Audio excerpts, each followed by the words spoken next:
ہمارے آپ کو پتہ ہے نا، جیسے ہی چھوٹ ملتی ہے نا تھوڑی سی سب بے لگام ہو جاتے ہیں. تو کہیں نہ کہیں ملٹی نیشنل اگر اسٹینڈ کریں گی تو کمپٹیشن کی ایک فضا برقرار رہے گی. یار یہ بہت مشکل سوال ہے. آپ کو اپنے نیبر سے تعلقات اچھے کرنے ہوں گے, آپ کو سیکورٹی اسٹیٹ سے بھی نکلنا ہوگا, یا تو بھائی جنگ ہی کر لیں, پھر چلیں ایک دفعہ جو ہوتا ہے وہ بھی دیکھ لیں گے. ہو جائے. میں سمجھتا ہوں کہ سیکنڈ ایئر سے پہلے یا اے لیول سے پہلے تک بچوں کو پیسے نہیں کمانے چاہیے. تو اس کا مطلب کہ اویئرنیس وغیرہ جو ہے نا یہ کوئی میٹر کرتا نہیں ہے ملکوں کے اندر.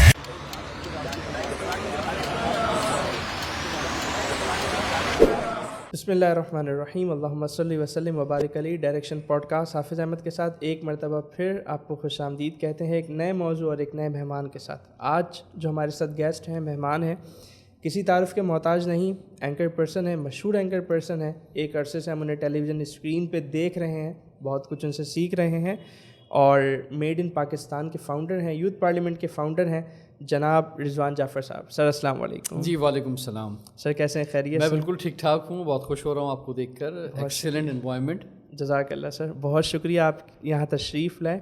آپ کو ویلکم کرتے ہیں, آپ کا شکریہ ادا کرتے ہیں.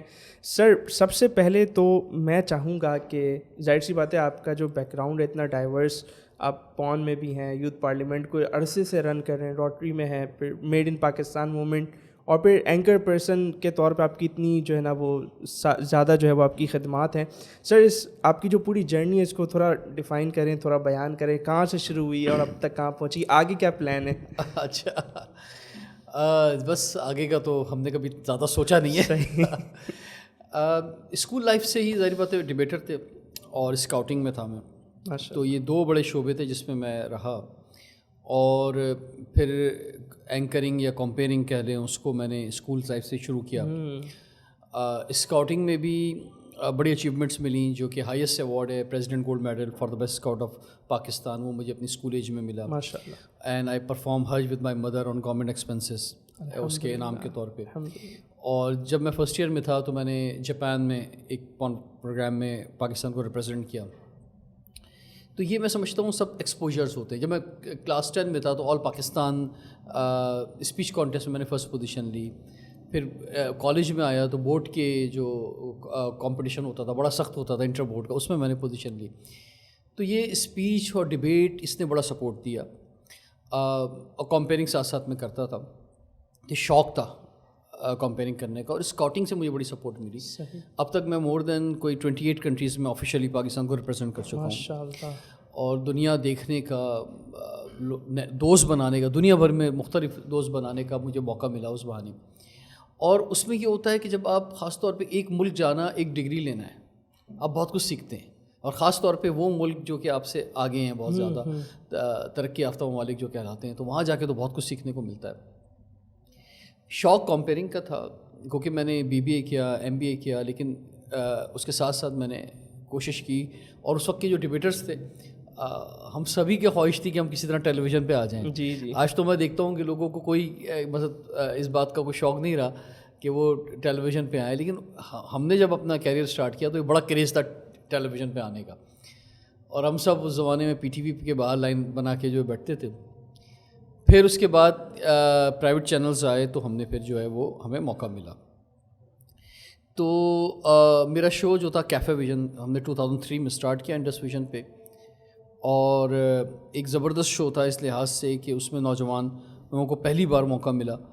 اتنی بڑی تعداد میں ڈبیٹ ہوتی تھی, اور بہت لائٹر ٹاپکس پہ بات کرتے تھے, لو میرج, ارینج میرج, اس طرح کے ٹاپکس ہوتے تھے. ایک سنگر آتا تھا آخر میں, اور وہیں پھر بہت سے سیریس نوجوان جو تھے وہ بھی جمع ہوتے گئے ساتھ ساتھ کہ بھائی ملک کے لیے کچھ کرنا ہے. تو اسی کیفے ویژن سے یوتھ پارلیمنٹ بنی 2005 میں, 14 اگست 2005 کو. اور یوتھ پارلیمنٹ بھی ایسے بنی کہ کیونکہ میرا ایک ایکسپیرینس تھا یہ ڈبیٹ سوسائٹیز بنانے کا. ہم نے ایک زمانے میں کراچی یوتھ آرگنائزیشن بنائی تھی, پاکستان ینگ رائٹرز فورم کا سندھ کا میں پریزیڈنٹ رہا تھا. تو یہ آرگنائزیشن NGOs کا مجھے تھوڑا سا ایکسپیرینس تھا. تو اس بنیاد پہ ہم نے پھر یوتھ پارلیمنٹ کی بنیاد رکھی, اور پھر یوتھ پارلیمنٹ کا سفر شروع ہوا جسے آج 18 سال ہو گئے ہیں. اور ٹیلی ویژن بھی ساتھ ساتھ چلتا رہا. یوتھ شو وہ 5 سال میں نے کیا. پھر اس کے بعد آج نیوز پہ سوال ہے پاکستان کا جو شو تھا میرا وہ کیا. اب میں GTV پہ ہمارا پاکستان شو کر رہا ہوں. تو بس یہ سب چیزیں ساتھ ساتھ چل رہی ہیں. اور ابھی 2 سال پہلے ہم نے made in Pakistan movement start کی. جی جی. اور اب یہ 1 سال سے بہت زیادہ اس پر فوکس ہیں. جی ماشاء اللہ. اور سر آج جو ہماری پوڈ کاسٹ کا جو مقصد ہے وہ یہی ہے کہ ہم میڈ ان پاکستان موومنٹ کو ڈسکس کریں. جیسے کہ سر نے بتایا کہ یہ جو موومنٹ ہے یہ 2 سال پہلے شروع ہو گئی تھی اور تقریباً 6-8 مہینے پہلے سے اس میں تیزی آنا شروع ہوئی. اور اب جب آپ سب جانتے ہیں کہ فلسطین کا جب سے یہ معاملہ اٹھا ہے اور اسرائیلی پروڈکٹس کی, باہر کی امپورٹنٹ پروڈکٹس کی بائیکاٹ کا سلسلہ چلا ہے, تو یوں سمجھے کہ اس میڈ ان پاکستان موومنٹ کو 4 چاند لگ گئے اور یہ مزید جو ہے وہ آگے بڑھی ہے. تو اسی حوالے سے ہم آج کی ڈسکشن کو سر کے ساتھ آگے بڑھائیں گے. تو سر یہ بتائیں کہ کیا ہے یہ موومنٹ, مقاصد کیا ہیں اور خیال کیسے آیا, کہاں سے آیا؟ میں آپ کو بتاؤں کہ میں اس کھوج میں لگا رہتا تھا اپنے ٹی وی شوز میں بھی, اور اتنے ہم ایونٹس کرتے ہیں, آپ کی نالج میں ہے, ہم نے یوتھ پارلیمنٹ کے تحت ہزاروں ایونٹ کیے. بالکل ایسا ہے. اچھا میں ہزاروں محاورتاً نہیں کہہ رہا, ہم نے واقعی میں 1000 سے زیادہ ایونٹ کیے ہیں. اور وہ ایونٹ ایکسپوجر دیتے تھے نوجوانوں کو, ایسی جگہ جہاں وہ عام حالات میں نہیں جا سکتے, آپ کے ایونٹس کے تھرو ان جگہوں پہ وزٹ ہوتا ہے ان نوجوانوں. بالکل آپ بھی حصہ رہے اس کا, اور بڑی اچھی بات ہے کہ آپ نے بھی ہمارے ساتھ شامل رہے آپ. تو میں سوچتا تھا کہ یار سوال اٹھا رہے ہیں پاکستان کا, تو کوئی وہ کون سی چیز ہے کہ جو ہمیں آگے بڑھا سکتی ہے, وہ کون سی چیز ہے کہ جو ہمیں پاکستان جو پیچھے رہ گیا ہے اس کو آگے نکال سکتی ہے. اور یہ میں سالوں سے اس سوال کا جواب ڈھونڈ رہا تھا, مجھے ایک پوائنٹ نہیں مل پا رہا تھا. اوکے. میں ایک جگہ نہیں آ پا رہا تھا اس پر نا. اور میں نے بہت پاکستان کے بڑے انٹلیکچوئل سے بات کی, سیاستدانوں سے بات کی, اور کوئی مجھے مطمئن نہیں کر پا رہا تھا. پھر اچانک یہ کلک ہوا کہ یار یہ ایک مسنگ ہے پاکستان کے اندر, that is the made in Pakistan. کوئی 7-8 سال پہلے. تو اچھا یہ خیال 7-8 سال پہلے, جی 7-8 سال پہلے بالکل. اور یہ لوگو جو آپ دیکھ رہے ہیں یہ بھی 7-8 سال پہلے بنا تھا. اور یہ ہم نے ایک یوتھ پارلیمنٹ کے پروجیکٹ کے طور پہ, آپ کو پتہ ہے کوئی 40-50 یوتھ پارلیمنٹ کے پروجیکٹ. بالکل ایسا ہے. تو اس وقت ہم نے یہ کیا, کیونکہ ہم اس وقت بہت بزی تھے بہت ساری چیزوں میں, تو ہم نے اس کو ایک یوتھ پارلیمنٹ کے پروجیکٹ کے طور پہ آگے لائے تھے ہم پہلے, سمپل سادہ, کہ ہم نے کہا یار اس کو ایک رکھو. پھر اس پہ میں نے کچھ ٹی وی شوز کیے, کچھ چیزیں کی, اور آہستہ آہستہ اور اس پر ورکنگ کرنے لگ گئے. اور پھر ہم اس نتیجے پہ پہنچے, ایک وقت آیا کہ یار کہ یہی ایک ریزن ہے کہ ہم پیچھے رہ گئے. کیونکہ دیکھیں اس میں ہم میڈ ان پاکستان میں 3 چیزوں کی بات کر رہے ہیں. لوگ تو صرف پروڈکٹ کی بات کرتے ہیں کہ جناب ٹوتھ پیسٹ اور شیمپو اور یہ سب چیزیں, کھانے پینے کے آئٹم, اس سے آگے نہیں بڑھتے. ہم یہ بات کر رہے ہیں پروڈکٹ ہے ہمارے نزدیک, لیکن پروڈکٹ کے ساتھ ساتھ ہم پروڈکٹ پہ فوکسڈ ہیں, کیونکہ پروڈکٹ ہی امپورٹنٹ چیز ہے. پروڈکٹ بنے گی, انڈسٹری لگے گی, لوگوں کو روزگار ملے گا, ہماری ایکسپورٹ بڑھے گی, لوکل ہماری پروڈکٹ بڑھے گی, امپورٹ کم ہوگی. تو دیٹ از یہ بڑا سبجیکٹ ہے. بالکل ایسا. لیکن اس سے بڑا سبجیکٹ جو ہے سروسز آ گیا ہے اب. ایگزیکٹلی بالکل. کہ اب مثال کے طور پہ نہ انڈسٹری ڈالنے کی ضرورت ہے, نہ فیکٹری لگانے کی ضرورت ہے, نہ بہت زیادہ کوئی الیکٹریسٹی کی ضرورت ہے. لوگ لیپ ٹاپ پہ بیٹھے ہوئے کام کر رہے ہیں, اور ایک بہت بڑی سروس انڈسٹری کریٹ ہو گئی ہے میڈ ان پاکستان کی. کیا اور تیسرا جو اس سے بھی امپورٹنٹ چیز ہے جس پر ہم فوکس کر رہے ہیں, that is the human resource. Okay. کہ میرے اور آپ کے ماتھے پہ بھی تو میڈ ان پاکستان لکھا ہوا ہے. بالکل. ہمارے اسکولوں میں, ہمارے کالجز میں, ہماری یونیورسٹیز میں جو پروڈکٹ نکل رہی ہے یہ بھی تو میڈ ان پاکستان ہے. بالکل ہے. تو ہم یہ پروڈکٹ کیسے نکال رہے ہیں؟ اور 2.5 کروڑ بچہ جو آؤٹ آف اسکول ہے وہ کیا پروڈکٹ بنے گا؟ تو اب آپ سوچیں کہ اس میڈ ان پاکستان, یعنی مختصر ہیڈ لائن بتائیے آپ کو, اب اس کی ڈیٹیل میں اگر جائیں گے تو یہ کتنا بڑا سبجیکٹ ہے. ایگزیکٹلی سر. کہ ایک طرف پروڈکٹ ہے, ایک طرف سروسز ہیں, اور ایک طرف ہیومن ریسورس ہے. اچھا ہیومن ریسورس میں وہ لوگ بھی ہیں جنہیں پاکستان میں کام کرنا ہے, وہ لوگ بھی ہیں جنہیں پاکستان سے باہر جانا ہے, وہاں کام کرنا ہے, وہ لوگ بھی ہیں جو پاکستان سے باہر پڑھنے جاتے ہیں, اور اوورسیز پاکستانی بھی ہیں. تو یہ ایک میں سمجھتا ہوں کہ تینوں پہ فوکس ہونا ضروری ہے. بالکل صحیح. لیکن جب ہم میڈ ان پاکستان کی بات کرتے ہیں تو لوگ صرف پروڈکٹ کی بات کرتے ہیں ہم سے, تو ہم بھی پھر زیادہ فوکس پروڈکٹ پہ کر دیتے ہیں کہ چلو یار پروڈکٹ پہ بات کر لو, آپ خوش ہو رہے ہیں پروڈکٹ پہ بات کرنے پہ. تو پروڈکٹ جو ہے وہ چلے مین چیز ہے, ٹھیک ہے. اور اب اویئرنیس آ گئی ہے بہت زیادہ. ایک وقت تھا کہ ہم میڈ ان پاکستان کا نام سن کے کہتے تھے نہیں یار ہم نہیں لے رہے, یار یہ کوالٹی خراب ہوگی, بیکار ہوگی, امپورٹڈ چیز تو. جی جی جی. آج چیز چینج ہو گئی. آج گھر کے بچے بول رہے ہوتے ہیں کہ ہم جب ڈپارٹمنٹل اسٹور جائیں گے میڈ ان پاکستان پروڈکٹ خریدیں گے, پیرنٹس کو بول رہے ہوتے ہیں. تو یہ اویئرنیس اب آ گئی ہے, یہ بہت بڑی بات ہے. اور اچھا میں آپ کو ایک اور بات بتاؤں کہ ابھی مسلسل ہم پہ تنقید بھی بہت زیادہ ہوئی پچھلے خاص طور پہ 1 مہینے کے اندر کہ ہم شاید لوگوں کو کوئی ایکسٹریمسٹ بنا رہے ہیں میڈ ان پاکستان بول کے, یا ہم کوئی امپورٹڈ پروڈکٹ کے خلاف ہیں, یا ہم ملٹی نیشنل کے خلاف ہیں. تو ایسا کچھ بھی نہیں ہے, ایسا کچھ بھی نہیں ہے کہ ہم کسی انٹرنیشنل کمپنی کے یا ملٹی نیشنل کمپنی کے یا امپورٹڈ پروڈکٹس کے خلاف ہیں, بالکل بھی نہیں ایسا ہے. دیکھیں جب انڈیا کے اندر میڈ ان انڈیا ہوتا تھا ہم اس وقت بھی امپورٹڈ پروڈکٹ استعمال کر رہے تھے, اور انڈینز ہمیں بڑے حسرت بھری نگاہوں سے دیکھتے تھے, ہمارے کپڑوں کو, ہمارے جوتوں کو, ہماری گاڑیوں کو, ہماری چیزوں کو, کیونکہ وہاں وہ میڈ ان انڈیا کر رہے تھے. تو انہوں نے اس وقت قربانی دی, آج اس کا ان کو یہ کب کی بات ہے سر؟ یہ 50 سال ہو گئے سر اس بات. تو انہوں نے اس وقت قربانی دی اور آج اس کا ثمر مل رہا ہے. بالکل ایسا ہے, بالکل ایسا ہے. اچھا ہم نے یہ قربانی نہیں دی, لیکن جو ملٹی نیشنل ہے وہ اگر پاکستان آئی ہے اور تو اس نے بھی یہاں پہ روزگار کریٹ کیا ہے. جی جی. اور ہمارے لوکل لوگ ہی اس کے ہیڈس ہیں, لوکل لوگوں نے ہی فرینچائزیں لی ہوئی ہیں, اور ٹیکنالوجی آئی ہے اس بنیاد پر. تو وہ بھی ہماری انڈسٹری میں کنٹریبیوشن ہے, وہ بھی ٹیکس دیتے ہیں, ہمیں بڑا ایک ٹیکس ملتا ہے, ہماری حکومت چلتی ہے. یعنی وہ بھی اچھی چیز ہے. بالکل وہ بھی اچھی چیز ہے, لیکن بات کیا ہے, وہ اچھی چیز تو ہے لیکن اس سے ہم ترقی نہیں کر سکتے. مثلا ہم اس سے جو ہے نا بہت اوپر نہیں جا سکتے. ہم ایک دنیا میں صرف ایک یوزر بن گئے, چیزیں استعمال کرنے والے لوگ بن گئے ہیں کہ دنیا ایجاد کرے, ہم صرف استعمال کریں. ہم صرف کسٹمر بن گئے, ہم کچھ بیچنے والے نہیں بنے. تو اب ہمیں یہ فیصلہ کرنا ہوگا کہ کیا ہمیں صرف کسٹمر ہی رہنا ہے, یا ہمیں جو ہے وہ دنیا پہ حکمرانی کرنی ہے, یا ہم نے دنیا پہ کچھ آگے بڑھ کے کرنا ہے. اس کی بہت بڑی مثال چائنا کی ہے. جی جی. چائنا نے اپنی آبادی جو ایک بہت بڑی آبادی ہے اس کا استعمال کیا بہت اچھے طریقے سے, اور آج چائنیز پروڈکٹ جو ہے دنیا بھر میں موجود ہے. بالکل ایسا ہے. تو ہم بھی کوئی چھوٹے ملک نہیں ہیں, یہ میں لوگوں کو کہنا چاہوں گا. ہم 25 کروڑ آبادی کے ملک ہیں, ہم دنیا کے 5ویں بڑے ملک ہیں, تو ہماری بھی آبادی ہے بہت بڑی. ہم نے ایک تو انگلش زبان کے چکر میں رہ کر چند لوگوں کو خالی چاہا کہ ان کی بدولت ہم ترقی کر لیں. ہمیں پتہ نہیں کیوں اپنی زبان سے نفرت ہے, یا اپنی زبان ہم یعنی آج بھی ہم غلام ہیں, ذہنی غلام ہیں. حالانکہ آپ یورپ جاتے ہیں, امریکہ جاتے ہیں, دنیا میں کوئی ایسا, چائنا جاتے ہیں, جاپان جاتے ہیں, ساؤتھ کوریا جاتے ہیں, دنیا میں کوئی ایسا ملک نہیں ہے جس نے کسی اور کی زبان میں ترقی کی ہو. اور اس کا ریزن ہے, بہت بڑا ریزن یہ ہے کہ وہ اس لیے اپنی زبان پہ فوکس کرتے ہیں تاکہ اس ترقی کی دوڑ میں زبان کی بنیاد پہ کوئی ایسا نہ ہو جو ہمارے ساتھ سفر میں چل نہ سکے. وہ کیوں, اور وہ ایک بندہ ملک کا پوری نیشن ایک بندہ امپورٹنٹ ان کو لے کے چلتے, تو اس لیے وہ ملک ترقی کر گئے. ہم کیا ہے, ہم انگریزی کے چکر میں ملک کی صرف 5%, 4%, 3% آبادی کو ہم نے آگے پکڑا, ہاتھ پکڑ کے, اور ہم آگے لے کے چل رہے ہیں. باقی 95% لوگوں کی ہمیں پرواہ نہیں کیا, چھوڑو ان کو. تو یہ بیسیکلی یہ ان کا نقصان تو ہے ہی ہے, ان 95% لوگوں کا, لیکن یہ ملک کا بھی نقصان ہے, کیونکہ ایک بہت بڑی طاقت جو ہم بن سکتے تھے ان کو ساتھ ملا کے ان کو ہم نے ملایا نہیں. صحیح. اور ہم وہی ذہنی غلام بنے ہوئے ہیں آج بھی. صحیح. تو اس کو تھوڑا سا ہمیں ان چیزوں کو سوچنا ہوگا, اور ہمیں جو ہے وہ بڑے فیصلے جو ہم نہیں لے پائے اب لینے ہوں گے. زبان کی بنیاد پہ جو بڑے فیصلے ہونے چاہیے تھے وہ نہیں ہو پائے, اب ہونے چاہیے.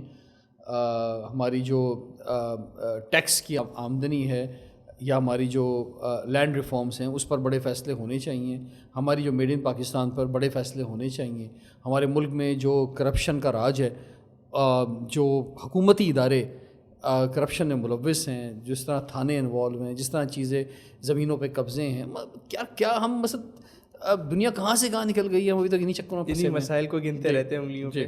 اچھا سر, یہ ذرا بتائیں, جیسے آپ نے بات کی ملٹی نیشنل انڈسٹری کی, تو آپ کیا سمجھتے ہیں, کیونکہ ہم ترقی یافتہ نہیں ہے نا, تو آپ نے بتایا کہ اس کی وجہ سے ہمیں کچھ نہ کچھ فائدہ بھی ہوتا ہے.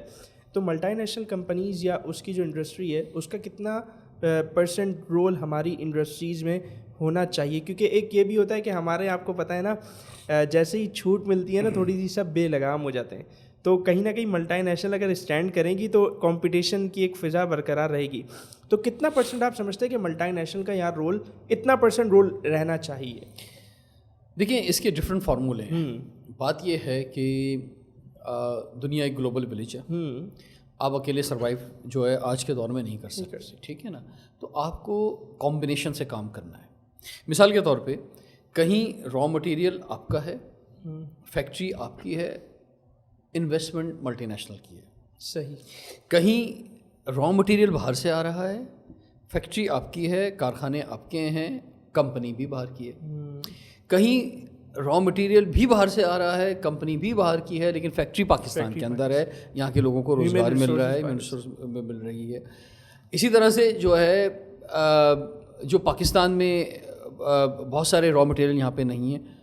ایون آپ چائے کی بات کریں, کمپنی یہاں کی ہے, فیکٹری یہاں کی ہے, لیکن وہ باہر سے منگانی پڑ رہی ہے. تو اس طرح بہت ساری چیزیں ایسی ہیں جو پاکستان کی کمپنی ہے, پاکستان کے لوگ ہیں, لیکن را مٹیریل باہر سے منگا رہے ہیں. تو اس کا مطلب یہ ایک اب آپ کو ڈفرینٹ کمبینیشن کے ساتھ جانا ہوگا. Okay fine. اس میں ایک چیز امپورٹنٹ یہ بھی ہے کہ آپ کو اپنے نیبر سے تعلقات اچھے کرنے ہوں گے, کیونکہ بالکل, کیونکہ آپ کو سیکورٹی اسٹیٹ سے بھی نکلنا ہوگا.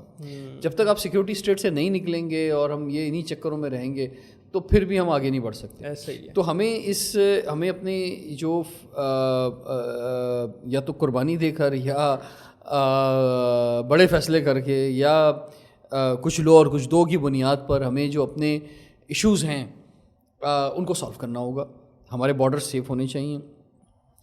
اور آپ یورپ کی مثال دیکھیں, اس کے اندر وہاں پہ بڑی جنگیں ہوئیں, یا تو بھائی جنگ ہی کر لیں, پھر چلیں ایک دفعہ جو ہوتا ہے وہ بھی دیکھ لیں گے, ٹھیک ہے نا, لیکن کچھ تو کریں نا, یہ لٹکے نہ رہے جو ہم لٹکے ہوئے بیچ میں, ٹھیک ہے. تو تلوار لٹکی, ہاں, تو ہم پھر ایک بڑی جنگ ہی کر لیتے ہیں, ایک ادھر افغانستان سے کر لیتے ہیں, ایک ادھر انڈیا سے کر لیتے ہیں, چائنا سے بھی کچھ تو چلے ہمارا دوست ہے ادھر, پھر ایران سے بھی کچھ نہ کچھ. تو بات یہ ہے کہ ویسے کچھ تو کریں میرے بھائی. یہ جو ہم لٹکے ہوئے ہیں نا, جھولے جا رہے ہیں, اس سے کوئی نکل نہیں پا رہا. تو ہمیں ایک فائنل ڈائلاگ یا فائنل بیٹل ایک کرنی پڑے گی, جو قربانی دینی پڑے گی بھائی. اگر اتنا ہی آپ کو چیزیں عزیز ہیں بہت ساری, تو پھر اس کے بعد جو ہے وہ آپ ایک فیصلہ کریں, تو آپ کو یہ ریجن کھولنا پڑے گا, سیکورٹی اسٹیٹ سے نکلنا پڑے گا. آپ جو ہیں وہ آپس میں ملکوں کو تجارت کرنی پڑے گی, تو ہی ہمارے بہت سارے مسئلے حل ہوں گے اور آگے بڑھ سکتے. اور ریجن ترقی کرتے ہیں, ریجن ہی اوپر گرو کریں گے, اور ریجن ہی آگے جو ہیں وہ کامیاب ہوں گے. تو جب تک ہم یہ بارڈرس نہیں کھولیں گے, لوگوں کی آنا جانا, تجارت, یہ سب چیزیں نہیں کھولیں گے, تو بہت مشکل ہو جائے گا. تو یہ ملٹی نیشنل کی جو آپ بات کر رہے ہیں, تو یہ کمبینیشن ہے, ٹھیک ہے. اب اس میں یہ ہے کہ ہم تو یہ چاہیں گے کہ جناب پاکستانی پروڈکٹس ہی زیادہ ہوں, 90% پاکستانی پروڈکٹس ہوں, جس میں را مٹیریل بھی پاکستان کا ہو, فیکٹری بھی پاکستان میں ہو, مالکان بھی پاکستان کے ہوں, یا کم سے کم چلیں را مٹیریل باہر سے آ رہا ہو تو کمپنی اور پروڈکشن اور ساری چیزیں یہاں پر ہوں, اور پھر مالکان بھی پاکستانی ہوں. تو اس میں یہ ہوگا کہ ہماری سکسیس ہے, کامیابی. کیونکہ دیکھیں ہوگا یہ کہ پھر ہم اپنے ملک تک محدود نہیں رہیں گے, پھر ہم ایکسپورٹ کی طرف جائیں گے. اگر مالکان باہر کے ہوں گے تو پھر ہم ایکسپورٹ پہ نہیں جا سکتے ہیں نا, پھر تو وہ ایکسپورٹ خود جو وہ تو ہمارے لوگ ہوں گے, تو وہ صرف ہماری ایک بڑی آبادی ہے, لیکن ہم پھر اصل چیز تو یہ کہ ملک میں باہر سے ڈالر آنا چاہیے. وہ اسی وقت ہوگا کہ جب ہم اس قابل ہوں گے, ہماری پروڈکٹ اس قابل ہوگی. اور بہت سارے شعبوں میں ہے, ہم اسپورٹس آئٹمس کے اندر یا میڈیکل جو سرجیکل آئٹمس ہیں ان کے اندر ہماری دنیا میں ہماری بڑی بات ہے. اور آج کل فری لانسنگ میں بھی کافی ہمارے لوگ گرو کر رہے ہیں. بالکل, وہ تو چلے سروسز سیکٹر کے اندر بھی اب آ رہے ہیں, کم ہیں ہم لیکن چلیں بڑھ رہے ہیں. تو بہت ساری پروڈکٹس ایسی ہیں کہ جن میں ہم دنیا میں لیڈ کرتے ہیں. ٹیکسٹائل میں بھی ہمارا بہت اچھا ماضی میں رہا ہے, ابھی بھی برا نہیں ہے کچھ خاص سبجیکٹس کے اندر. تو اس میں ہمیں جو ہے آگے بڑھنا ہوگا. کچھ فوڈس آئٹمس ہیں جن میں ہماری بہت ایکسپورٹ ہے. تو اس میں حکومت, دیکھیے اس موومنٹ کا مقصد یہی ہے کہ میڈ ان پاکستان موومنٹ کا, کہ ہم پاکستان میں جو بزنس کمیونٹی ہے اس کے ساتھ مل کر حکومت سے وہ فیصلے کروائیں, وہ بڑے فیصلے کروائیں جو آج تک وہ نہیں کر سکی ہے. مثال کے طور پہ انڈسٹری کو جو لینڈ چاہیے اس میں حکومت کا تعاون ہونا چاہیے. جو ان کو الیکٹریسٹی کے مسائل ہیں وہ حل ہونے چاہیے. بجلی کا بل اگر اتنا زیادہ آپ دے دیں گے تو کون سی ہم کوالٹی پروڈکٹ یا سستی پروڈکٹ بنا سکتے ہیں. گیس کے مسائل ہیں وہ حل ہونے چاہیے, اور وہ ہو سکتے ہیں. وہی میں نے نیبر کی بات کی, ہم ایران سے اس میں بہت ہیلپ لے سکتے ہیں. اور ہم اپنی انڈسٹری زون ایک پورا جو ہے وہ ایران کی مدد سے گوادر میں بنا سکتے ہیں, جس پر کام نہیں ہو رہا ہے. ہونا چاہیے بہت زیادہ تیزی سے. اسی طرح سے پانی جو ہے وہ بڑا پانی ہمارا ضائع ہو جاتا ہے اور ہم ڈیمز نہیں بنا پائیں. ہم بہت بڑے ڈیم اگر نہیں بنا سکتے تو چھوٹے چھوٹے ڈیمز بنا کے اس پانی کا استعمال کر سکتے ہیں. تو بہت سارے ایسے سبجیکٹس ہیں کہ جن سے کی مدد سے پاکستان جو ہے وہ اپنے پیروں پہ کھڑا ہو سکتا ہے. اچھا سر، آپ نے 3 چیزوں کی بات کی نا، ایک تو پروڈکٹس کی بات کی، سروسز کی بات کی، اور پھر ہیومن ریسورسز کی بات کی. تو ان تینوں کو لے کر کیا روڈ میپ ہے نا، ان تینوں پروڈکٹس کو لے کر آپ کا کیا روڈ میپ ہے؟ جیسے اگر میں ہیومن ریسورس کی بات کروں تو ظاہر سی بات ہے یوتھ پارلیمنٹ کی صورت میں اس پہ ایک اچھا کام عرصے سے ہو رہا ہے. سروسز کو لے کر، پروڈکٹس کو لے کر میڈ ان پاکستان کا کیا روڈ میپ ہے کہ اس کو کس طرح جو ہے نا آپ لوگ ایک گرو کروانا چاہ رہے ہیں، اور یہ کتنا ٹائم یہ لے گا، آپ کیا سمجھتے ہیں؟ اس بارے میں تھوڑا بتائیں. دیکھیں میں آپ کو بتاؤں کہ یہ کوئی ایک دن کی جدوجہد ایگزیکٹلی سر، یہ ایک لانگ روٹ ہے. یہ ٹیسٹ میچ ہے بیسیکلی. یہ T20 بھی نہیں ہے، یہ ون ڈے بھی نہیں ہے. جی. تو یہ تو جنریشنس کی بات ہے. ایگزیکٹلی. جو میں ہیومن ریسورس کی بات کر رہا ہوں، تو اگر کوئی مجھ سے پوچھے کہ پاکستان 10 سال بعد کہاں کھڑا ہوگا، 15 سال بعد کہاں ہوگا، تو اس کے لیے تو آج کے بچوں کو دیکھنا پڑے گا نا. آج اسکولوں میں جانا پڑے گا کہ ہم وہ کیسی پروڈکٹ تیار کر رہے ہیں. اگر آج بچے اسکول میں نقل کر رہے ہیں تو پھر اس کا مطلب آپ سمجھ جائے کہ شاید 20 سال بعد بھی ہم یہیں کھڑے ہوئے ہوں گے. جی. تو اس کا مطلب یہ لانگ ٹرم کام ہے. بہت لانگ. یہ صرف اور صرف یہ بزنس کی بات نہیں ہے، یہ اخلاقی تربیت کی بھی بات ہے، یہ کریکٹر بلڈنگ کی بھی بات ہے نیشنس کی. بہت ضروری ٹھیک ہے چیز. تو ہم جو ہیں وہ کہاں کھڑے ہوئے ان سب چیزوں کے اندر. اسد الحمد للہ اسلامی ملک ہے، ہم جس نبی کے ماننے والے ہیں اس کی پہچان صادق اور امین ہے، اور ہماری پہچان کیا ہے. تو بات یہ ہے کہ اور دنیا میں جن ملکوں نے ترقی کی ہے وہ اپنے کریکٹر کی بنیاد پہ کی ہے، اور اسلام بھی جو ایک وقت میں عروج پایا تھا وہ اپنے کریکٹر کی بنیاد پہ پہنچایا. میں یعنی یہ تاجر، یہ اسلامی ممالک کے تاجر جو ہیں، مسلمان تاجر وہ ہیں کہ جو دھوکہ نہیں دیتے، جو بےمانی نہیں کرتے، جو زبان جو بول دی وہ مطلب اس بنیاد پہ ہی مذہب دین ہمارا پھیلا تھا نا. اور آج ہم کس جگہ پہ کھڑے ہیں ہمیں سوچنا ہوگا. تو یہ ایک لمبی جدوجہد ہے ہیومن ریسورس کے حوالے سے کہ ہمیں اپنی بہترین پروڈکٹ بنانا ہے. اور بہترین پروڈکٹ کا مطلب صرف تعلیم یافتہ نہیں، تہذیب یافتہ بھی ہونا چاہیے، تربیت یافتہ بھی ہونا چاہیے اس کو. تو اس پر ایک لمبی جدوجہد ہے، وہ کرنی ہوگی. اور یہ اس وقت تک ممکن نہیں ہے کہ جب تک ہم لوگ جو ہیں وہ سرکاری سطح پہ چیزوں کو نہ کریں. اوکے. دیکھیں میں بالکل یہ سوال بھی کرنے والا تھا، حکومت کا آپ کا اس حوالے سے کتنا تعاون ہے؟ میں آپ کو ایک بات بتاؤں کہ جو NGOs ہوتی ہیں، ہمارے جیسے لوگ ہوتے ہیں، ان کا بڑا امپورٹنٹ رول ہے، میں مانتا ہوں. لیکن وہ کبھی بھی سرکار کی جگہ نہیں لے سکتے. ٹھیک ہے، وہ حکومت کی جگہ نہیں لے سکتے. تو اس کا مطلب یہ ہوا کہ دیکھیں چھوٹے ملک جو ہوتے ہیں نا، وہ ادھر اویئرنیس کیمپین امپورٹنٹ ہوتی ہیں. آج تو صورتحال یہ ہے کہ آج ایک مولوی فتویٰ دیتا ہے کہ اگر آپ سگنل توڑو گے اور سگنل توڑتے وقت اگر کسی کی ڈیتھ ہو جائے اور آپ سامنے والا آپ کو معاف بھی کر دے تو بھی بروز قیامت آپ قاتل کے طور پہ اٹھائے جاؤ گے. ایک مولوی یہ بات کہہ رہا ہے، فتویٰ دے رہا ہے بیٹھ کے، نوجوان سن رہے ہیں موٹر سائیکل والے، اور وہ کہہ رہے ہیں سبحان اللہ کیا آپ نے بات کی، لیکن باہر نکل کے پھر بھی وہ سگنل توڑے گا. تو اس کا مطلب یہ اویئرنیس وغیرہ جو ہے نا، یہ کوئی میٹر کرتا نہیں ہے ملکوں کے اندر. ٹھیک ہے، یہ قوانین میٹر کرتے ہیں، یہ حکومتیں میٹر کرتی ہیں، بہت امپورٹنٹ. ٹھیک ہے، یہ ریاستیں میٹر کرتی ہیں.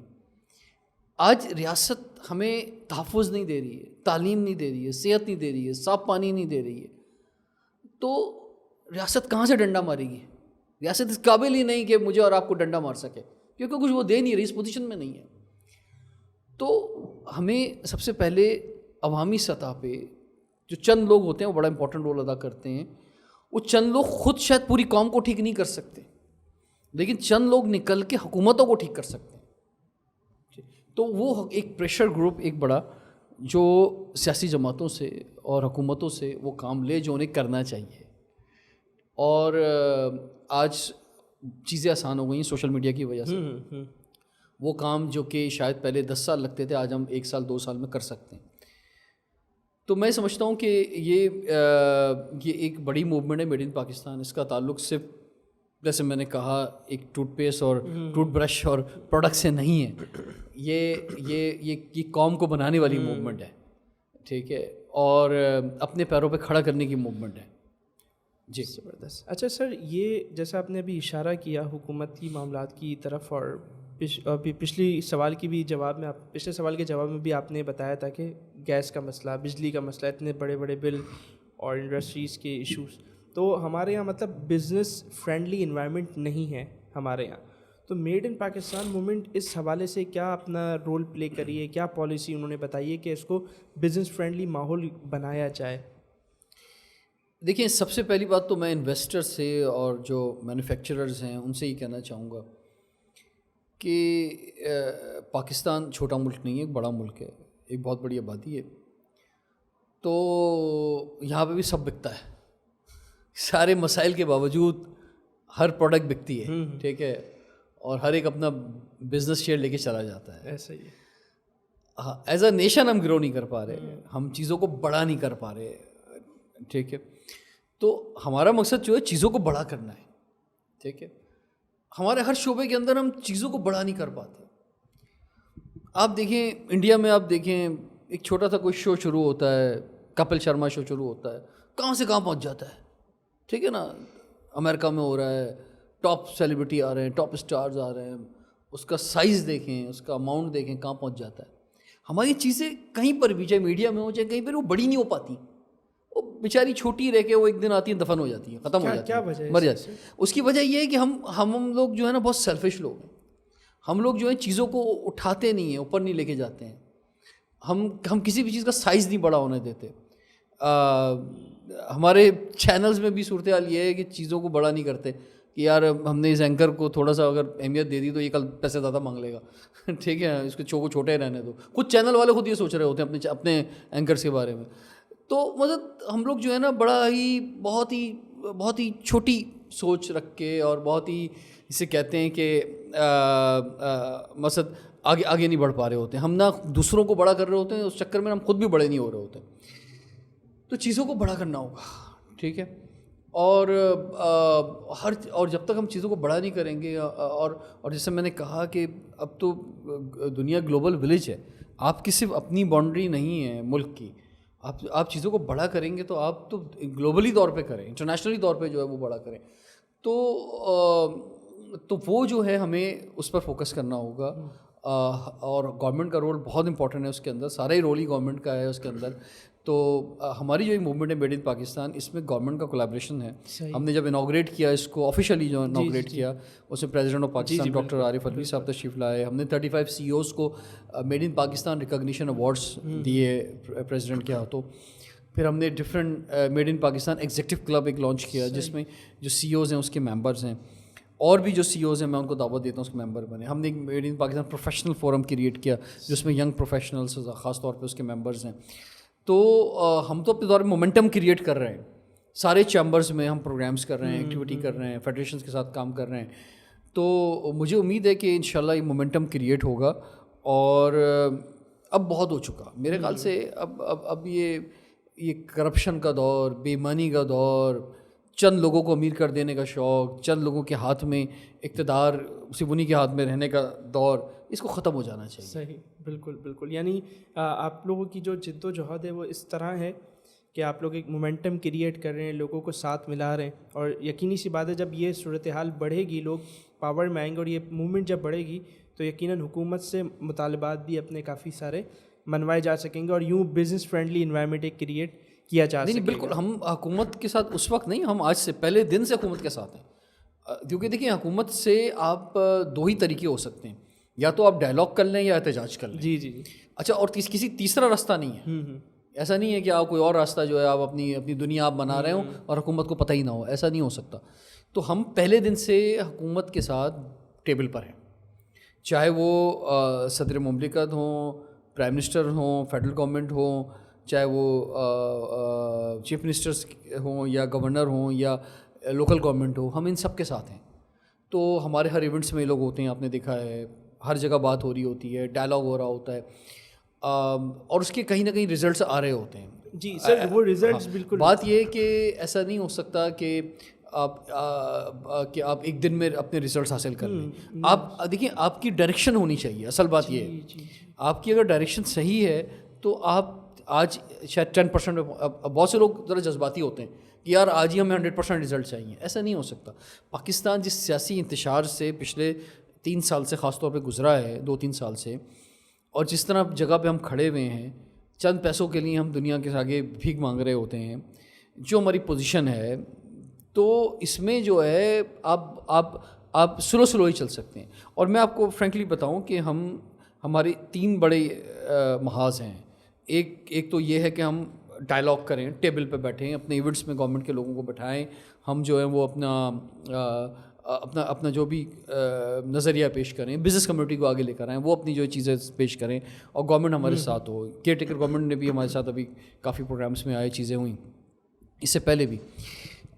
دوسرا ہے سوشل میڈیا. صحیح. تو سوشل میڈیا پہ آپ دیکھیں ابھی ہماری کیمپین چل رہی ہے, I pledge to buy made in Pakistan products. تو لوگ اپنی ڈی پیز لگا رہے ہیں, اس میں اپنی ایک آواز بلند کر رہے ہیں. اور میں آپ کو بتاؤں اس وقت میرے پاس کم سے کم 100 فوٹوز تو آ رہی ہوتی ہیں میرے ذاتی طور پہ کہ یار ہمارے ذرا وہ میڈ ان پاکستان کا ذرا لوگو لگا کے ہمیں بھیج دو, ہم اپنے پیج پہ لگائیں گے. اور ہماری ٹیم کے پاس الگ آ رہی ہوتی ہیں, اور ماشاء اللہ ایک مومنٹم ڈیلی کی بنیاد پہ چل رہا ہے. اچھا, یہ ہو گیا دوسرا, یہ ہمارا چل رہا ہے. اب تیسرا راستہ جو بچا ہے وہ کوئی کسی پروٹیسٹ کا, احتجاج کا, یہ بچا ہے, تو اس کو بھی ذرا ہم نے محفوظ رکھا ہوا ہے. تو ہو سکتا ہے اس طرف بھی جانا پڑے تو اس طرف بھی جائیں گے. صحیح, بہت خوب. یعنی بالکل آپ جیسے لوگوں کا سر کردار سوسائٹی میں یہی ہوتا ہے کہ اویئرنیس دیں, لوگوں کو ساتھ جوڑیں. کوئی کس کونے پہ ہوتا ہے, کوئی کس کونے پہ ہوتا ہے, ان دونوں کو ساتھ میں لا کے بٹھا دینا یہ ایک بہت بڑا کام ہے, اور یقیناً اسی سے ترقی کی راہیں ہموار ہوتی ہیں. اچھا, یہ جو ابھی آپ کیا سمجھتے ہیں کہ باہر کی دنیا اگر ہم دیکھیں, اسپیشلی امریکہ کو ہم دیکھیں, تو انٹرپرینورشپ امریکہ اس میں اپنا ایک بہت بڑا نام رکھتا ہے. یہاں پہ آپ کیا سمجھتے ہیں کہ اس حوالے سے کوئی پلاننگز ہے کہ نئے انٹرپرینورس کریٹ کیے جائیں, پیدا کیے جائیں, ان کو انویسٹمنٹس پرووائڈ کی جائے؟ جیسے انڈیا کی ہم نے بات کی تو وہاں شارک ٹینک کا ایک پروگرام کافی چلا, تو اس حوالے سے میڈ ان پاکستان کا کوئی پلان ہے؟ جی بالکل ہے, اور ہم نے اس میں 2 ایونٹس کیے بھی ہیں, آپ کی نالج میں ہوگا, یس کے نام سے, ینگ انٹرپرینور سمٹ کے نام سے. تو ہم 2 کر چکے ہیں. اس میں ہم نے یہ کیا تھا کہ جو لوگ نئے آئیڈیاز لے کر آ رہے ہیں, ہم نے وہ آئیڈیاز منگائے تھے. تو ہمارے پاس بڑی تعداد میں لوگوں نے انٹری کی تھی. اس میں ہم نے ایک پینل کریٹ کیا تھا, اور اس میں تقریباً ہم نے اسٹیج پر کوئی تقریباً 10-12 جو آئیڈیاز تھے ان کو پچ اپ کروایا تھا. تو ان کو انویسٹرس نے مدد دی تھی. ان میں سے ایک گروپ جو ہے وہ باہر بھی گیا, امریکہ بھی گیا اس پروگرام کی وجہ سے. ان کو سلیکٹ کیا گیا اور وہ باہر انٹرپرینور کانفرنس اٹینڈ کی انہوں نے. تو یہ ہم یوتھ پارلیمنٹ کے تحت کر رہے ہیں, یہ چیز جو آپ نے بتائی ہے. اور اس میں ہمیں بڑی سکسیس ملی ہے. اس میں نیشنل انکیوبیشن سینٹرز جو ہیں ان کا بڑا امپورٹنٹ رول ہے. اس میں آپ دیکھیں کہ نیسٹپ بنا ہے ابھی, تو پاکستان ایئر فورس, پاکستان میری ٹائم جو ہے وہ اس میں اپنا رول ادا کر رہے ہیں. تو یہ تو مقصد خاص طور پہ آئیڈیاز, اور وہ آئیڈیاز جو ٹیکنالوجی ریلیٹڈ ہیں, تو اس میں کافی ادارے اس وقت سامنے آئے ہیں, اور ان سب سے ہماری کولیبریشنس ہیں. تو میں سمجھتا ہوں کہ انشاءاللہ اس میں ہم آگے بڑھیں گے انشاءاللہ. بالکل. اچھا سر, ایک سوال ہے کہ یہ جو بڑے بڑے سی ای اوز ہیں, بڑی بڑی کمپنیز ہیں, ان میں جو اوپر سطح کے جو لوگ بیٹھے ہیں وہ تو ماشاء اللہ پڑھے لکھے لوگ ہیں, دنیا دیکھی ہوئی ہے, سب کچھ دیکھا ہوا ہے, لیکن پھر بھی ہم دیکھتے ہیں کہ ابھی جیسے اسرائیلی پروڈکٹس کا بیک آؤٹ شروع ہوا, تو یہاں پاکستانی پروڈکٹس کی جو ہے نا ویلیو ہے وہ انہوں نے بڑھا دی ان پیسوں کے حوالے سے.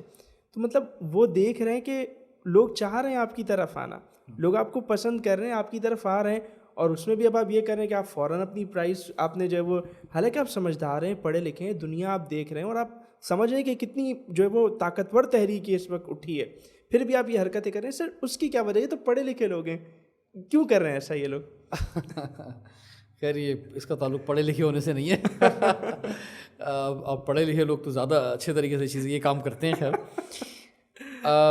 خیر دیکھیے, ہم سب کے لیے ایک جیسی رائے نہیں دے سکتے. جی یہ جو آپ نے بات کی, یہ صرف یہ 2-3 پروڈکٹس کے اندر ہوا ہے, لیکن جو میجورٹی پروڈکٹ ہے اس میں ایسا نہیں ہے. صحیح. اور اس میں انہوں نے بڑا خیال کیا ہے, اور بہتر انداز میں چلا رہا ہے. اچھا سر, یہ بتائیں کہ یہ میڈ ان پاکستان, یہ جو اس میں آنے کی کیا شرائط ہیں, اس کا ممبر بننے کی, اس کا پارٹ بننے کی کیا شرائطیں ہیں, کیا فارم وغیرہ کیا فیس ہے, انٹری فیس کیا ہے, اس بارے میں تھوڑا بتائیں. نہیں, کوئی انٹری فیس نہیں ہے, پہلی بات تو یہ بتا دوں, یہ بالکل فری ہے. ٹھیک ہے, یہ ایک سوشل کاز ہے, اس کا بہت بڑا مقصد ہے, کوئی فائنینشیل اس کے پیچھے کوئی کچھ نہیں ہے.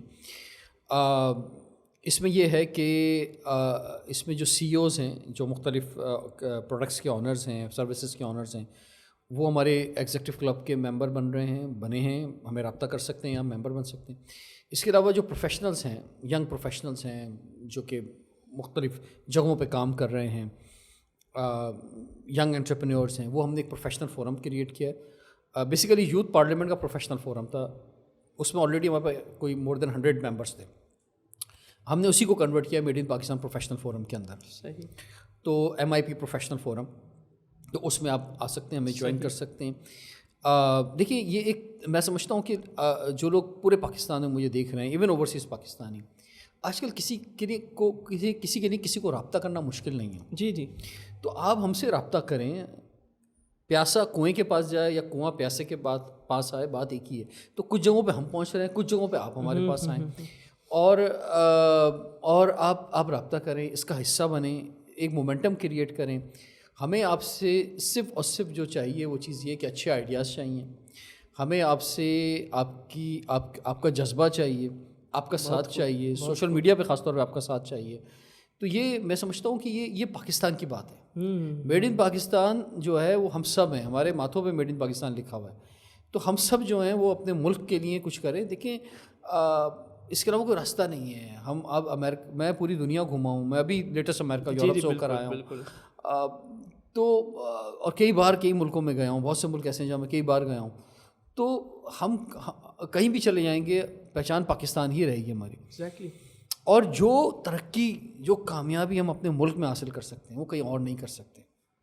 ٹھیک, مجھے بہت ملکوں میں جابس کی بھی آفر ہوئی, بزنس کی بھی آفر ہوئی, لیکن میں نہیں شفٹ ہوا. حالانکہ بہت سے میرے دوست جو ہیں, فیملی ممبرز ہی بولتے ہیں, یار تم تو شاید میرے خیال سے اپنا نقصان کر رہے ہو. میں نے کہا بھائی بات یہ ہے کہ آج اگر ہم تھوڑی سی قربانی کہہ لیں یا یہ کہہ لیں کہ آج ہم تھوڑا سا ایفرٹ اپنے ملک کے لیے کر لیں گے, جو ہم کنٹریبیوشن ڈال سکتے ہیں, تو یہ کنٹریبیوشن جو ہے ہماری نیکسٹ جنریشن کے لیے کام آئے گا انشاءاللہ. دیکھیں, یہ تو امپورٹنٹ ہے کہ آپ اس دنیا سے کیا لے کے جا رہے ہیں, یعنی آپ کے اعمال کیا ہیں, کیا اعمال لے کے جا رہے ہیں, کیونکہ مرنا ہم سب نہیں ہے, کوئی بھی اس دنیا میں زندہ نہیں رہے گا. تو یہ تو امپورٹنٹ ہے کہ ہم کیا لے کے جا رہے ہیں, لیکن اس سے زیادہ یہ بھی امپورٹنٹ ہے کہ ہم اس دنیا کو کیسا چھوڑ کے جا رہے ہیں. واہ, بہت خوبصورت. تو اس دنیا کو آپ اپنے سے پیچھے رہنے والوں کے لیے کیسا چھوڑ کے جا رہے ہیں, یہ امپورٹنٹ کام ہے. تو ہماری خاص طور پر امت مسلمہ نے اس سوال کا جواب کیونکہ نہیں ڈھونڈا اور نہ آج ڈھونڈ رہے ہیں, اسی لیے ہم پیچھے رہ گئے. ہم اپنی نئی جنریشن کو دنیا کیسے دے کے جا رہے ہیں, ہمیں سوچنا ہوگا. ہمارا بھی حق ہے کہ ہم ترقی کریں. ایسا نہیں ہے صرف جنت میں حوریں ہمیں چاہیے یا ہمیں وہ جنت میں شہد کی نہریں چاہیے, یہاں بھی ہمیں شہد کی نہریں چاہیے, اور یہاں بھی ہمیں جو ترقی چاہیے. اور ہمارے اسلاف نے کام کیے ہیں. جب تک ہم یہ سوچتی ہیں ہم آگے تھے, اور جب ہماری یہ سوچ ختم ہوئی اور ہم نے صرف اور صرف سوچا کہ جناب یہ تو گوروں کا کام ہے, یہاں پہ جو کچھ کرنا ہے, ہمیں کچھ نہیں کرنا, ہم وہاں کی تیاری کریں, تو ہم آج یہاں رہ گئے. تو ہمیں دونوں جگہ کی تیاری کرنی ہے, ہمیں وہاں کی بھی تیاری کرنی ہے اور ہمیں یہاں کی بھی تیاری کرنی ہے. بالکل. تو جب تک ہم یہ سوچ نہیں لے کر آئیں گے تو اس وقت تک ہماری مثلا اور ہم ڈکلائن میں جائیں گے. بالکل. اچھا سر, بس پوڈ کاسٹ اپنے اینڈ پہ ہے. ایک تو میں آپ سے ایک بات شیئر کرنا چاہوں گا کہ ہمارا جو سسٹم ہے ڈائریکشن اسکولس کا, تو وہاں سال میں ایک دو بار ایک ایسی ایکٹیویٹی ہوتی ہے کہ بچے کچھ نہ کچھ گھر سے بنا کے لاتے ہیں, اپنے ہاتھوں سے کچھ نہ کچھ بنا کے لاتے ہیں. ایک میلہ ٹائپ کا لگتا ہے اور بچے اپنی ہی پروڈکٹس سیل کرتے ہیں. تو یہ وہاں ایک سلسلہ ہوتا ہے تاکہ انٹرپرنورس وہ بنیں اور بزنس کی طرف ان کا رجحان ہو. تو میں آپ سے یہ رائے لینا یہ چاہوں گا, کیونکہ آج کل آپ ماشاء اللہ اسی چیز میں ان ہے, کتنی سال کی عمر میں بزنس میں قدم رکھ دینا چاہیے آپ کے حساب سے, اور جو نئے آ رہے ہیں بزنس میں ان کو آپ کیا کوئی پیغام دینا چاہیں گے؟ یار یہ بہت مشکل سوال ہے.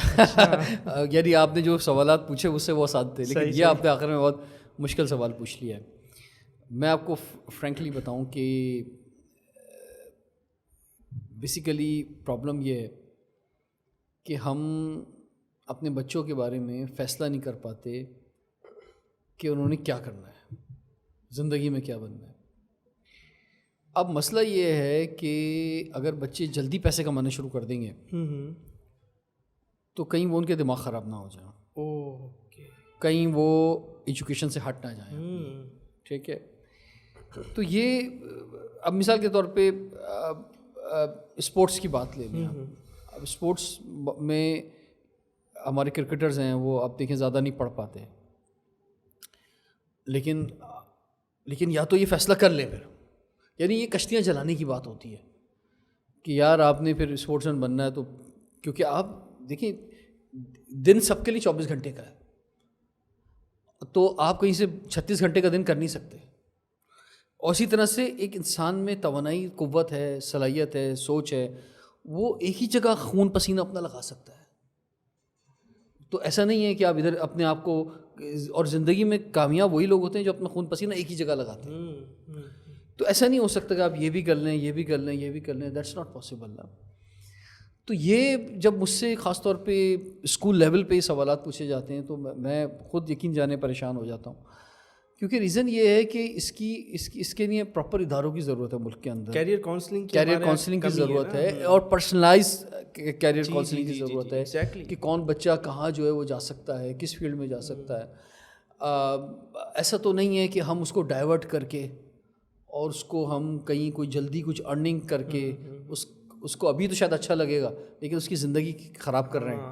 ٹھیک ہے، تو ہمیں یہ اس پر بڑا سوچ کر جو ہے عمل کرنا ہوگا. میں یہ سمجھتا ہوں کہ جو ہمارا سیکنڈ ایئر ہوتا ہے، یعنی آپ ڈائریکشن ضرور لے لیں کہ آپ کو کہاں جانا ہے. جی. میں سمجھتا ہوں کہ سیکنڈ ایئر سے پہلے یا اے لیول سے پہلے تک بچوں کو پیسے نہیں کمانے چاہیے. میری ذاتی رائے یہ ہے، ان کے ہاتھ میں پیسے نہیں آنے چاہیے. کوئی مجبوری ایک ڈفرینٹ میٹر ہے، کہ کسی کی کوئی مجبوری ہے تو وہ ایک الگ موضوع ہے. لیکن اگر اس کے پیرنٹس یا اس کو کوئی سپورٹ مل سکتی ہے تو وہ خود ارننگ نہ کرے. وہ ڈائریکشن ضرور لے لے کہ اس کو کمپیوٹر سائنس میں جانا ہے، اس کو بایولوجی میں جانا ہے، اس کو سائنس کے شعبے میں جانا ہے کسی، یا انجینئرنگ کے شعبے میں جانا ہے، یا آئی ٹی کے شعبے میں جانا ہے. وہ کہاں جانا ہے اس نے، وہ یہ ڈائریکشن ضرور لے لے اور اپنے سبجیکٹ اس حساب سے ضرور لے لے. لیکن سیکنڈ ایئر تک، اے لیول تک جو ہے وہ پیسے نہ کمائیں. ٹھیک ہے سر. یہ تو ماشاء اللہ ہماری بہت اچھی اس پہ ڈسکشن رہی، میڈ ان پاکستان موومنٹ پہ اور سب چیزوں پہ ہم نے بڑا اچھا ڈسکس کیا. اسپیشلی آپ نے بہت اچھے سے ایکسپلین کیا. ایک لاسٹ سوال جاتے جاتے، کیونکہ آپ اینکر پرسن ہیں اور یہ سوال میرے ذہن میں کافی عرصے سے اور آج آپ سے اتفاق سے ساتھ ہیں تو پوچھ لیتا ہوں. ہم دیکھ رہے ہیں سوشل میڈیا پہ آج کل لوگ مائک اٹھا کے کہیں بھی پہنچ جاتے ہیں اور شروع ہو جاتے ہیں. آپ بھی اینکر پرسن ہیں اور آپ نے بھی یقیناً انٹرویوز کیے ہیں، لوگوں کی رائے لیے. لیکن جو آج کل سوشل میڈیا پہ ہو رہا ہے نا، کہ کسی نے بھی مائک اٹھا لیا، کیمرہ اٹھا لیا، کوئی لوگو بنا لیا، سوشل میڈیا بنا لیا اور وہ کسی بھی جگہ پہنچ گیا. سر اس کو آپ کس طرح دیکھ رہے ہیں اور یہ سوسائٹی کے لیے کتنا اچھا ہے، کتنا برا ہے، اس بارے میں تھوڑا سا پلیز بتائیں. یار مجھے تو اکثر روزانہ کالز آ رہی ہوتی ہیں، ویڈیو بنا دیں، یہ کر دیں. مجھے تو 2-3 دن لگ جاتے ہیں ایک ویڈیو بنانے میں. ٹھیک ہے، اور یہ مشکل ترین کام ہوتا ہے کہ میں جو ہوں وہ سوشل میڈیا پر یا ٹیلی ویژن پہ کوئی بات کہوں. ٹھیک ہے، اور میں اس میں ٹائم لے لیتا ہوں. تو یہ ہماری بنیادی طور پہ ہماری تربیت ہے ٹیلی ویژن کی بیسیکلی. یعنی ایک عام جو نوجوان ہوگا جو کبھی ٹی وی پہ نہیں آیا، اس کے لیے آنا ہمارے مقابلے میں آسان ہے سوشل میڈیا پہ. وہ کہیں بھی کچھ بھی شروع ہو جائے گا. ٹھیک ہے نا، اور ہمیں ٹائم لگے گا، سوچنا پڑتا ہے، ہاں دیکھنا پڑتا ہے. تو اس کے لیے یہ ہے کہ آپ کو اچھا، پھر وہ ایک یہ بھی ہے کہ جناب آپ کے لکس کیسے آ رہے ہیں، آپ کو لائٹ پراپر مل رہی نہیں مل رہی، آپ کا فریم کیسے بن رہا ہے، آپ کا جو ہے وہ پھر اچھا اس سے کہیں زیادہ امپورٹنٹ کانٹینٹ، کہ آپ صحیح بھی بول رہے ہیں نہیں بول رہے، آپ کی بات جو ہے وہ کیا ادھوری انفارمیشن تو نہیں ہے، آپ جو بات کہہ رہے ہیں وہ آدھی انفارمیشن تو نہیں ہے، آدھا سچ تو نہیں ہے کہیں، تو آپ پوری انفارمیشن لے لیں پہلے. تو اپنا ایڈیٹوریل جو ہے مضبوط کر لیں، اپنی چیزوں کو بہتر کر لیں. تو میرے لیے تو آج بھی مشکل ہوتا ہے، لیکن میں دیکھ رہا ہوں کہ لوگ تھوڑی سی انفارمیشن کی بنیاد پر سوشل میڈیا پہ آ کر بات کرنا شروع کر دیتے ہیں، انہیں پوری بات معلوم بھی نہیں ہوتی. تو میں سمجھتا ہوں کہ یہ ایک ذمہ داری ہے بہت بڑی. تو آپ جو ہیں پوری انفارمیشن لیں. ہم ایک جو ظاہری بات ہے، ہو سکتا ہے شاید ہم 100% سچ پہ نہ پہنچ سکیں، 100% شاید ہم اسٹوری صحیح بیان نہ کر سکیں، لیکن کم سے کم آپ 90% 80% پہ تو آئیں. ایسا تو نہیں کہ آپ کو 10% انفارمیشن ملی اور آپ جو ہے وہ ویڈیو بنانی شروع کر دی آپ نے، 20% انفارمیشن ملی آپ نے ویڈیو بنانی شروع کر دی مائک رکھتی اور آپ نے کہا کہ بس جلدی سے میں جو ہوں بس آ جاؤں اور میں کوئی چیز وائرل کر دوں. تو اس کو اس طرح سے نہ کریں. آپ پراپر انفارمیشن لیں، پراپر ہوم ورک کریں. There is always a difference between the homework and without a homework. اس میں اس سے کوئی اب آج بھی ہم شو کرنا چاہتے ہیں تو اس کی مجھے پوری تیاری کرنی ہوتی، پوری پلاننگ. حالانکہ مجھے 20 سال ہو گئے ٹی وی پہ آتے ہوئے، لیکن مجھے پتہ ہے کہ آج میں ایک شو کروں گا وداؤٹ ہوم ورک اور ایک شو ہوم ورک کے ساتھ کروں گا تو فرق ہے. ایسا نہیں ہو سکتا کوئی میں کوئی یعنی سب کچھ مجھے نہیں معلوم، ٹھیک ہے، تو مجھے اس کی تیاری کرنی ہوگی. تو یہ بہت ضروری ہے کہ لوگ جو ہیں وہ جتنے بھی آ رہے ہیں وہ تھوڑا سا ہوم ورک کر کے آئیں، تھوڑی تیاری کر کے آئیں، اور پھر خود آپ ڈفرینس محسوس کریں گے. پھر لوگ اچھا پھر کیا ہوتا ہے کہ آپ اگر غلط خبریں دیں گے نا اور آپ جو ہے وہ صرف ایک سوشل میڈیا کو ہائپ کریٹ کرنے کے لیے دیں گے تو آپ کی لائف بہت چھوٹی ہوگی. لوگ پھر آپ پہ ٹرسٹ کرنا بھی چھوڑ دیں گے، یار یہ تو ایسے ہی بولتا رہتا ہے، ٹھیک. تو اگر آپ کو اپنا اصل چیز ٹرسٹ ہے کہ آپ کیا مارکیٹ میں، ویورز میں، عوام میں اپنا ٹرسٹ قائم کرنا چاہتے ہیں تو اس کے لیے پھر تھوڑا سا آپ کو محنت کرنی پڑے گی. صحیح. تو اسی کے ساتھ سر آج کی نہیں آپ کا بھی بہت بہت شکریہ، بہت مزہ آیا آپ کے ساتھ بیٹھ کے گفتگو کر کے. بہت شکریہ سر. اور میں آپ سے بھی یہ کہنا چاہوں گا اور جو آپ کے سارے دیکھنے والے سننے والے ہیں کہ میڈ ان پاکستان موومنٹ جو ہے اس وقت ہمارا بہت بڑا ایک پروجیکٹ ہے، ایک فوکس ہے. تو آپ سب اس میں شامل ہوں اور اس پر آواز اٹھائیں کہ پاکستان میں پاکستان کی پروڈکٹس جو ہیں، کوالٹی پروڈکٹس جو بننی چاہیے. ہمیں اپنے لوگوں کو اہمیت دینی ہوگی، اپنے فرسٹ سٹیزن کو اہمیت دینی ہوگی. دنیا میں جن قوموں نے ترقی کی ہے انہوں نے چاہے دوسرے ملک ہو یا دوسری دنیا کے لیے کچھ بھی کیا ہو، سوال یہ ہے کہ انہوں نے اپنے فرسٹ سٹیزن کے لیے کیا کیا ہے. تو ہمیں اپنے فرسٹ سٹیزن کو عزت دینی ہوگی. ہمیں ہمارے ملک کے شہری جو میڈ ان پاکستان ہیں سارے، چاہے وہ ایک رکشہ والا ہے، چاہے وہ ایک سبزی والا ہے، ہمیں سب کو عزت دینی ہوگی، سب کا میں احترام کرنا ہوگا، سب کا خیال کرنا ہوگا. اور سب سے بڑی بات یہ ہے کہ آج لوگ اسپتال جاتے ہوئے ڈرتے ہیں، آج لوگ تھانے جاتے ہوئے ڈرتے ہیں، کورٹ کچہری سے ڈرتے ہیں. کیوں ڈرتے ہیں؟ یہ ریاست کا فیلئر ہے بہت بڑا. اور جب ریاست فیل ہوتی ہے نا تو پھر چھوٹی چھوٹی چھتریاں بن جاتی ہیں. پھر لوگ مذہب کی بنیاد پہ، فقہ کی بنیاد پہ، زبان کی بنیاد پہ مس یوز کرتے ہیں لوگوں کا. یہ جاگیردارانہ وڈیرانہ نظام اسی لیے قائم ہے کیونکہ ریاست فیل ہے. اور لوگ پھر اسی چھتری کے نیچے آتے ہیں اور پھر آنکھیں بند کر کے ووٹ ڈالتے ہیں، آنکھیں بند کر کے جو ہے نہ وہ آواز اٹھا پاتے ہیں، نہ وہ سڑک پہ نکل پاتے ہیں. تو اسی لیے ہم جو ہے وہ آج اس جگہ پہ پہنچے ہوئے ہیں. ہمیں حکومتی اداروں کو، ریاست کو مضبوط کرنا ہوگا تاکہ کوئی ہماری عوام کا مس یوز نہ کر سکے. اور یہ دلچسپ بات یہ ہے کہ یہ جو فیلئر ہے نا یہ انہی حکومتی اداروں اور انہی لوگوں کا ہے جو ایوانوں میں اور اقتدار میں بیٹھے ہوئے لوگ ہیں، چاہے وہ ہماری بیوروکریسی ہو، چاہے وہ ہمارے سیاستدان ہوں. تو یعنی جن لوگوں نے اس ملک کو ٹھیک کرنا ہے اصل میں وہی اس ملک کو خراب کرنے کے ذمہ دار ہیں اور انہوں نے ہی اس جگہ پہ ہمیں پہنچایا ہے. تو اب وہ ٹھیک کیسے ہوگا؟ ان لوگوں کو ٹھیک کرنا پڑے گا اور وہ عوام کر سکتی ہے. عوام میں طاقت ہے اتنی، یا چند لوگ بھی بہت بڑی طاقت رکھتے ہیں. میں تو بولتا ہوں 10 لوگ اگر جمع ہو جائیں، میں آج یقین جانے میرے ساتھ 10 لوگ جمع ہو جائیں، جمع تو ہزاروں لوگ ہیں لیکن جس طرح کے لوگ میں چاہتا ہوں اس طرح کے اگر میرے پاس 10 لوگ بھی ہوں، آپ یقین جانے انقلاب آ جائے. تو ناظرین اسی کے ساتھ آپ سے اجازت چاہتے ہیں اور سر کا ایک بار پھر شکریہ ادا کرتے ہیں. اور جیسے سر نے بات کی کہ میڈ ان پاکستان جو ہے یہ 3 چیزوں میں ڈیوائیڈڈ ہے، پروڈکٹس، سروسز اور ہیومن ریسورسز. تو یاد رکھیں کہ یہ ہیومن ریسورسز کا جو اس پہ جو کام کرنا ہے یہ صرف کالجز کی، ایجوکیشن انسٹیٹیوٹس کی یا پھر اسکولس کی ذمہ داری نہیں ہے، یہ آپ میں سے ہر ایک کی ذمہ داری ہے. آپ میں سے ہر ایک کے گھر میں ایک بچہ ہے، جیسے آپ اسکول بھیجتے ہیں، مدرسہ بھیجتے ہیں، تو ماں باپ کی ذمہ داری ہے کہ وہ اس بچے کی اچھی تربیت کریں تاکہ ہیومن ریسورسز کی جو ہم بات کریں وہ ہمیں ایک اچھی جو ہے وہ ہمیں ملے، تربیت یافتہ ملے، مہذب ملے. اور اسی کے ساتھ ہم اختتام کرتے ہیں اس پوڈ کاسٹ کا. انشاءاللہ پھر آپ سے ملاقات ہوگی ایک نئے مہمان کے ساتھ، ایک نئے موضوع کے ساتھ. اور اسی طرح ایجوکیشن سے ریلیٹڈ، تربیت سے ریلیٹڈ کنٹینٹ دیکھنے کے لیے ہمارے چینل کو آپ ضرور وزٹ کریں، سبسکرائب کریں. اور اگر آپ چاہتے ہیں کہ ہم کسی ٹاپک پہ بات کریں تو ہمیں کمنٹس میں ضرور بتائیں. جزاک اللہ. السلام علیکم ورحمۃ اللہ.